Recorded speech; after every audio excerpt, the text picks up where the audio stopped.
Welcome to Learning English, a daily 30-minute program from the Voice of America. I'm Jonathan Evans. And I'm Ashley Thompson. This program is aimed at English learners, so we speak a little slower and we use words and phrases especially written for people learning English.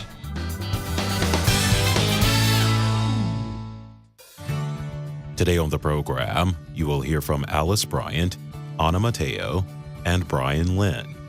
Later, we will present our American History series, The Making of a Nation. But first, hundreds of thousands of Iranians demonstrated Monday to mark the 40th anniversary of the country's Islamic Revolution. Some of the protesters burned U.S. flags. Others carried pictures of Ayatollah Ruhollah Khomeini, the Shiite religious leader whose return from exile led to the ouster of Iran's Shah. On February 11, 1979, Iran's army declared its neutrality in the dispute between the two sides. Shah Mohammad Reza Pahlavi and his family were forced to flee the country. On Monday, Iranian state television broadcast images of people carrying Iranian flags and standing out in cold, rainy weather. Some demonstrators shouted, "Death to Israel! Death to America!" sayings often repeated at the time of the revolution. The Shah was the United States' closest ally in the Middle East. One sign read, "Much to the dismay of America, the revolution has reached its 40th year." Soldiers, students, clergymen, and women wearing black filled streets across Iran. Many people carried pictures of Khomeini, who died in 1989, and Iran's current supreme leader, Ayatollah Ali Khamenei. The large crowds at state-supported marches came as Iranians increasingly face economic hardship. Last year, the government suppressed protest over poor living conditions in over 80 cities and towns. The unrest was the most serious threat to Iran's religious leaders since protests over disputed elections in 2009. Prices of food, especially meat, have risen a lot since U.S. President Donald Trump withdrew the United States from the 2015 nuclear agreement with Iran. Trump also reestablished U.S. economic sanctions against Iran. In January, President Hassan Rouhani said his country was experiencing its worst economic crisis since the overthrow of the Shah. He told Iranians that the Shah cared mostly about rich people and let the country's secret police carry out abuses.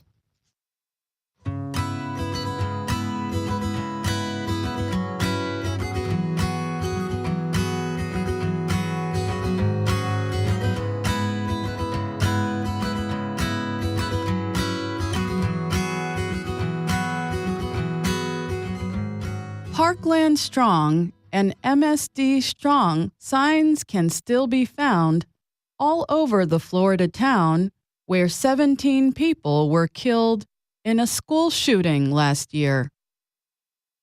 The attack on February 14, 2018, at Marjorie Stoneman Douglas High School in Parkland is the deadliest in a U.S. high school. The gunman killed 14 students and 3 adults. 17 other people were wounded. Now, a year later, students, teachers, parents, and community leaders continue to struggle with the horror it caused. Angela Borofato's son graduated from Stoneman last year. She said a lot of angst and sadness remain because not much has changed in a year. People are divided about what to blame and how to prevent another violent attack.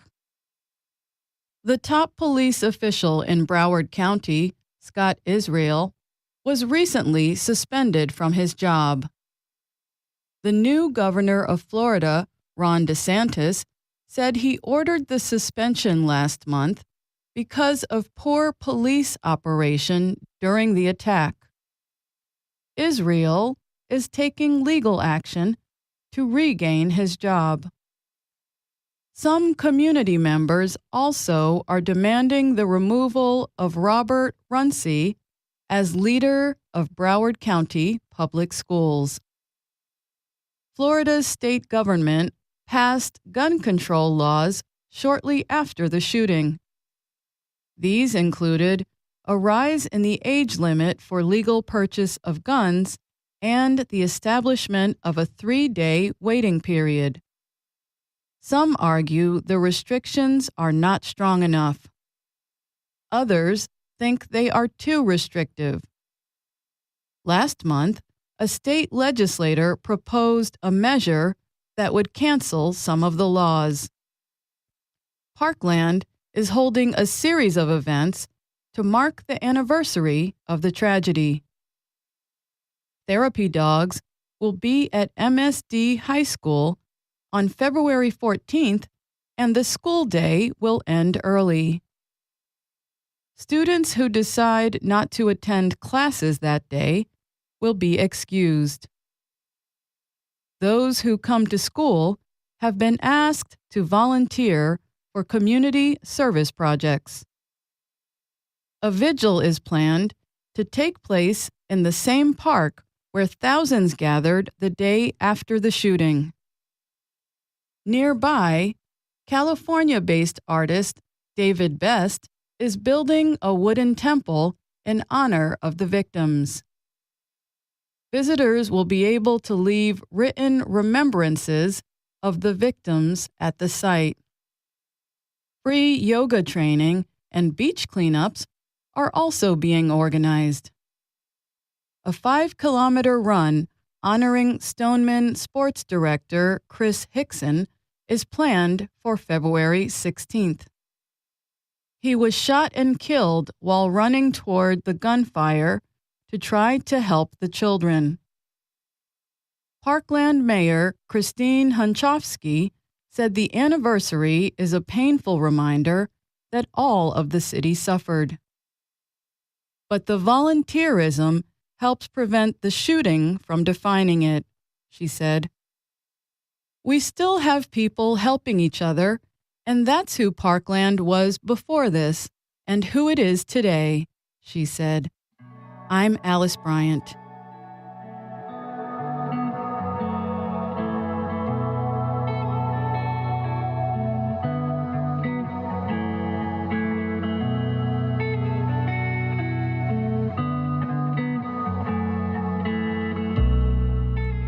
From VOA Learning English, this is the Health and Lifestyle Report. Marriage. Is it a romantic situation with some practical parts, or is it a practical situation with some romantic parts? Couples and cultures differ, but experts on marriage warn that, in general, romantic love, you know, that excited feeling you have at the beginning of a relationship, lasts only for about a year. As the relationship continues, partners need to make sure they can still live together happily. In other words, they need to be compatible. But how do you know if you are compatible with someone? Like in a job interview, you need to ask questions. Several websites suggest questions you should ask your future bride or groom. We have collected here some of the ones that appear most often. What kind of debt do you have? A 2018 poll by the Pew Research Center found that money is one of the top 5 things couples fight about.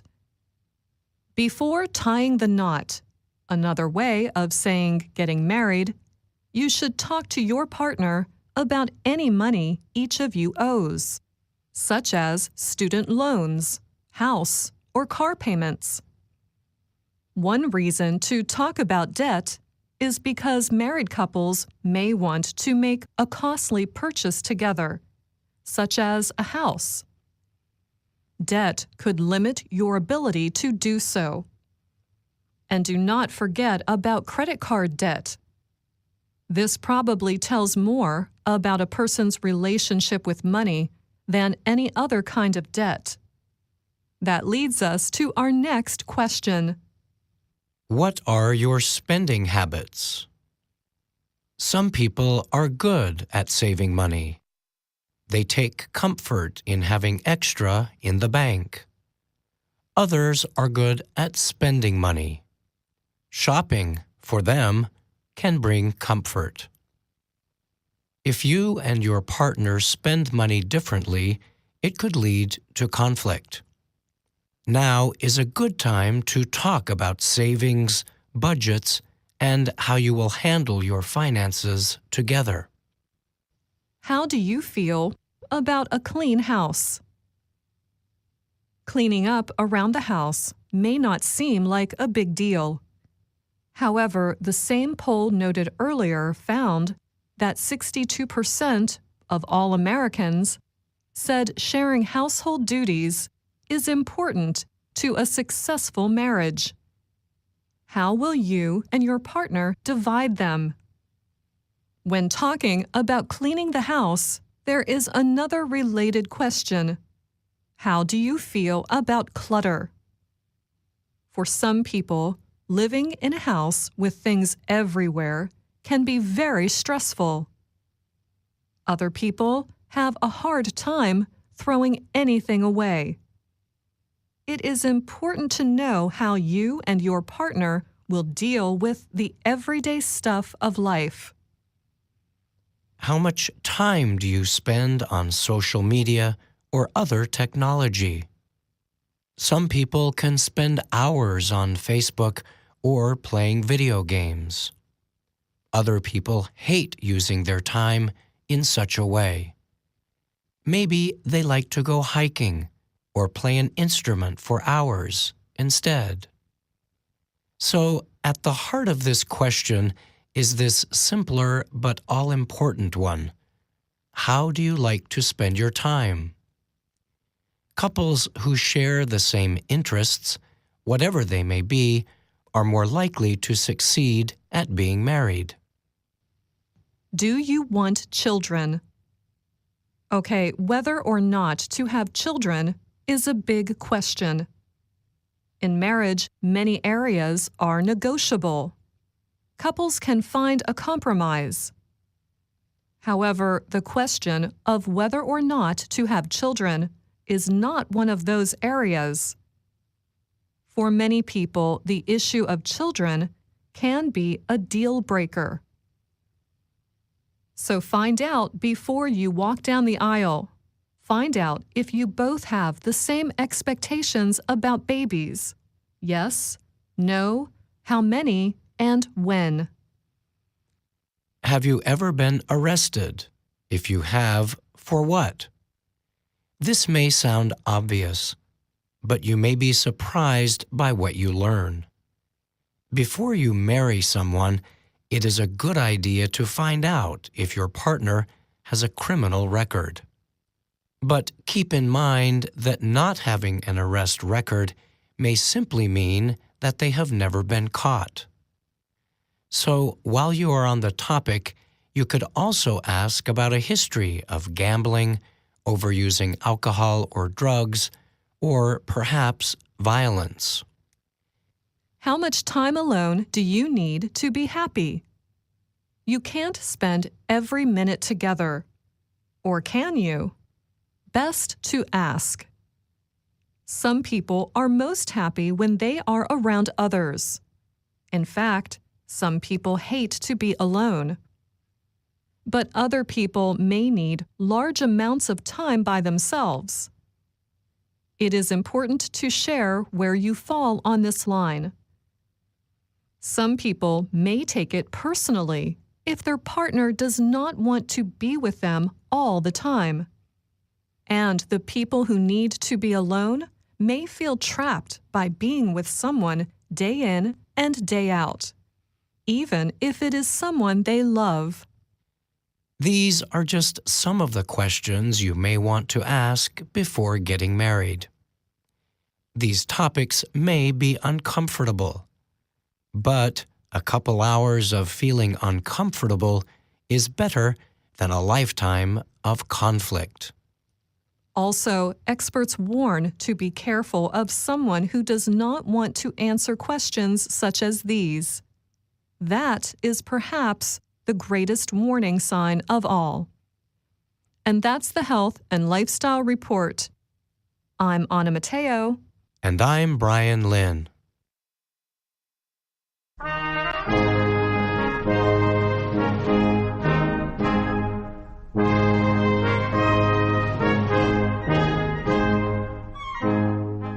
Welcome to The Making of a Nation, American History in VOA Special English.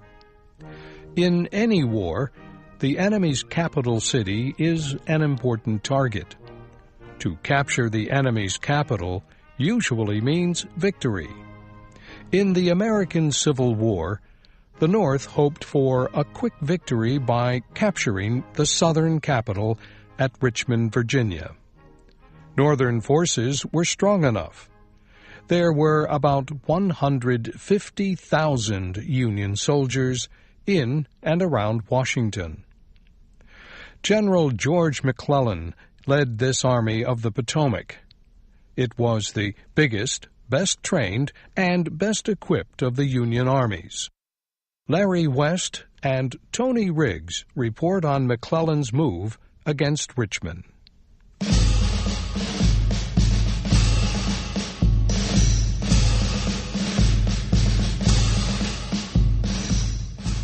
For the first year of the Civil War, the Army of the Potomac did not fight.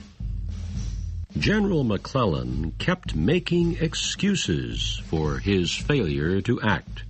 He had a plan, he said, and he would not move until he was sure his men were ready. McClellan's plan was to put his army on boats in the Potomac River. They would sail down the river to where it emptied into the Chesapeake Bay. Then he would land the boats on the coast of Virginia, east of Richmond. President Abraham Lincoln wanted to capture the Confederate capital, but he did not like the idea of moving all of McClellan's men. That would leave the city of Washington without protection. McClellan tried to calm Lincoln's fears. He said that as soon as he marched toward Richmond, any Confederate soldiers near Washington would withdraw. They would be needed to defend their own capital.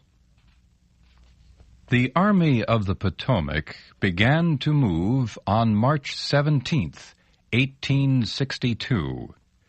Within 2 weeks, more than 50,000 had reached Fort Monroe, southeast of Richmond. They were equipped with 100 big guns and tons of supplies. Day by day, the Union force at Fort Monroe grew larger. McClellan had planned to move quickly to Yorktown, then push on to Richmond. He would move along the finger of land between the York River and the James River. He soon learned, however, that he could not move as quickly as planned. Heavy spring rains had turned the dirt roads into rivers of mud. McClellan's men could push through, but there was no way they could bring their big guns. McClellan decided to wait. He did not want to attack Yorktown without artillery. President Lincoln was not pleased. He sent a message to McClellan. "You must strike a blow," Lincoln said. "You must act." But still, McClellan delayed. By the time his artillery had arrived and was in place, Confederate troops had withdrawn. They moved to the woods outside Williamsburg. McClellan chased them. For the first time, his army went into battle. The fighting was strange. The woods were so thick that the two sides could not often see each other. Soldiers fired at the flash of gunpowder, at noises, anything that moved. Their aim was good enough. About 4,000 soldiers were killed. In his reports to Washington, McClellan claimed great victories at Yorktown and Williamsburg. Yet he was worried. He believed the Confederate force around Richmond was much larger than his. He demanded more men. The Confederate force was, in fact, much smaller than the Union force, but it was deployed in a way to make it seem much larger. The trick fooled McClellan. By the middle of May, 1862, his army was only 15 kilometers from Richmond. Still, he did not attack. He continued to wait for more men and equipment.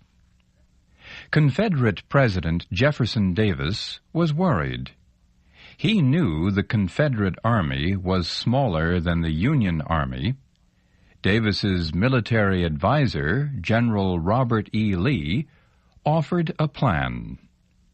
Lee proposed that General Stonewall Jackson lead his army up Virginia's Shenandoah Valley. The North would see the move as a threat to Washington. Union troops would be kept near Washington instead of being sent to Richmond. President Davis agreed. Orders were sent to Jackson.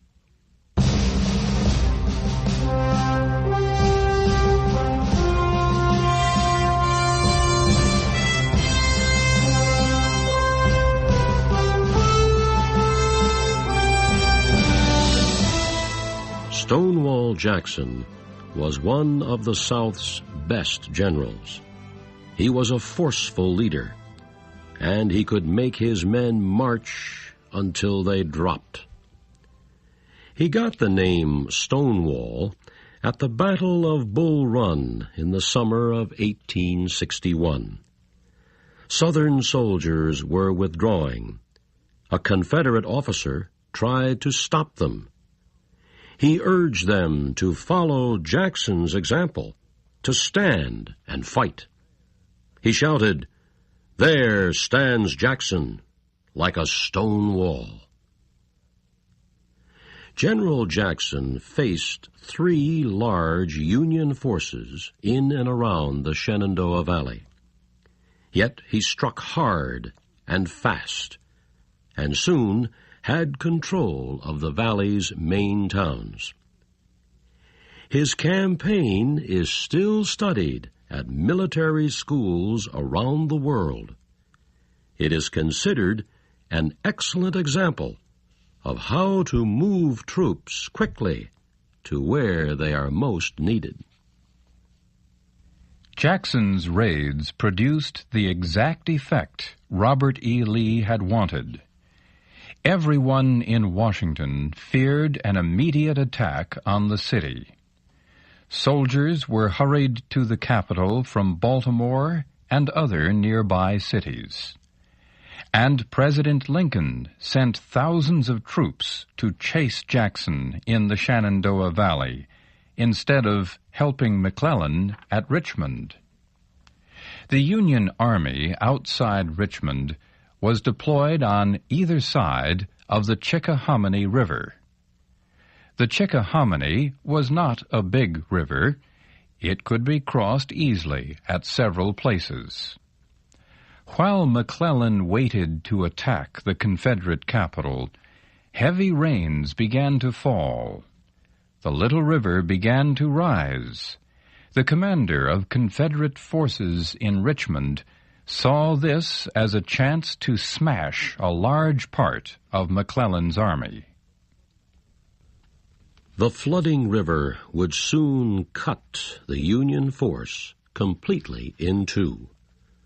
When that happened, the Confederates would attack. They expected to destroy at least half of McClellan's army. The plan seemed good, and after the first few hours of battle, the Confederates were close to victory.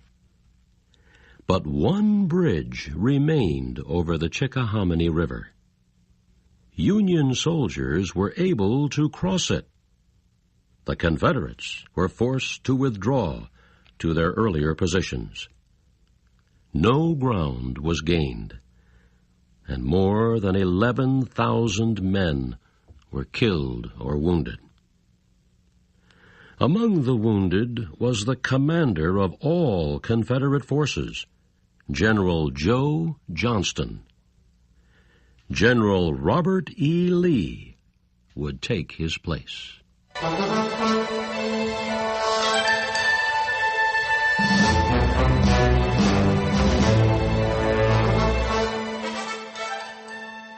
Lee wasted no time. He wanted to push the Union Army far away from Richmond. First, however, he wanted more information about his enemy.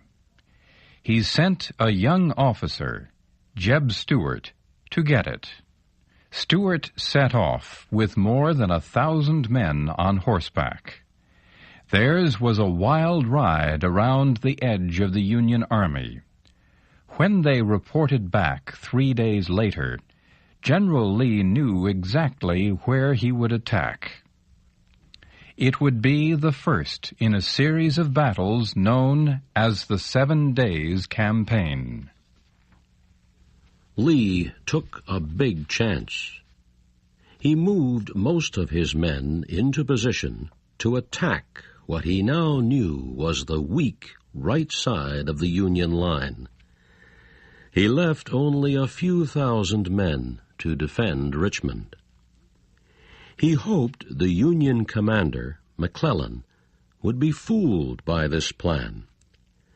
For if McClellan discovered how few men were left behind, he could smash through easily and capture the city.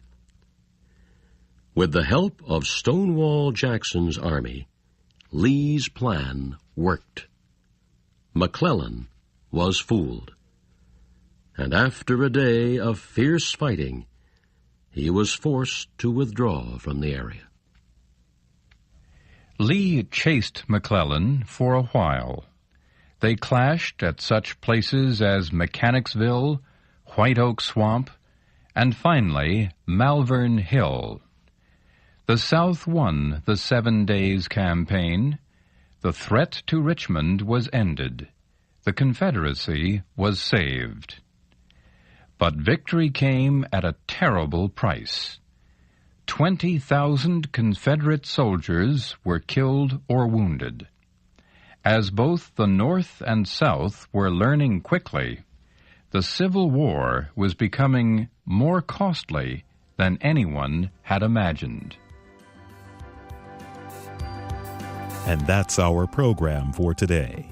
Listen again tomorrow to learn English through stories from around the world. I'm Jonathan Evans. And I'm Ashley Thompson.